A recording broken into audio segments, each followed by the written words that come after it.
Okay అన్న, అంటే expectation అట్టు కొంచెం, అంటే కొట్టల శివ గారిని ఎక్స్పెక్టేషన్ అంటే మనం ఏదో అనుకున్న ఎక్స్పెక్టేషన్ పోయినాం, అంటే ఎక్స్పెక్టేషన్ అందలేం బ్రో. చూడొచ్చు, వన్ టైం వాచింగ్ బ్రో. మరీ అంత బ్లాక్ బాస్టర్ అనుకోవచ్చు అన్న. ఎందుకంటే నాకు నేను సినిమా చూడడానికి పోయినా అంటే ఏదో ఎక్స్పెక్టేషన్ చేసినాం, అలా ఏం లేదు. చిన్న చిన్న అంటే స్టోరీ స్లోగా ఉందన్న, స్టోరీ స్లోగా ఉందంటే ఏం అర్థం కాదు. అంటే సిప్పు రావడం పోవడం నరకడాలు ఇదే రక్తపాతం ఉంటుంది.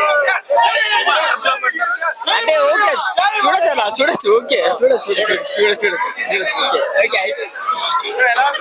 Super bro, super movie, super. అంటే ఏం నచ్చింది?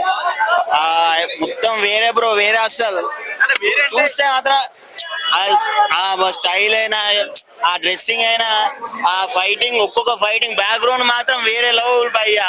అబ్బా లేదు బ్రో అసలు. ఈ సినిమా వేరే అసలు, వేరే ఇట్టు బ్రో, ఇట్టు సూపర్ హిట్.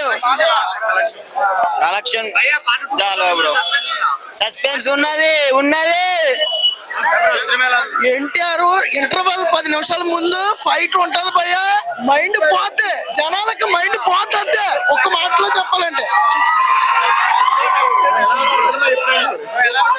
సినిమా ఎక్స్పెక్టేషన్ లేకుండా వెళ్తే బాగుంది, చాలా బాగుంది. చూడండి, వద్దండి ఎక్స్పెక్టేషన్ చూద్దాం, ఆచార్యకి దీనికి సంబంధం లేదు. సినిమా బాగుంది, ఎవరా సూపర్ ఉంది. స్టోరీ బాగుంది, ఫైట్ సీన్స్ గానీ, ఎలివేషన్ గానీ, హీరో ఎలివేషన్ యావరేజ్ ఏముండదు. సినిమా బాగుంటుంది, చూడాలి. చూడకముందు మనం చెప్పకూడదా, చూడాలి ఫస్ట్.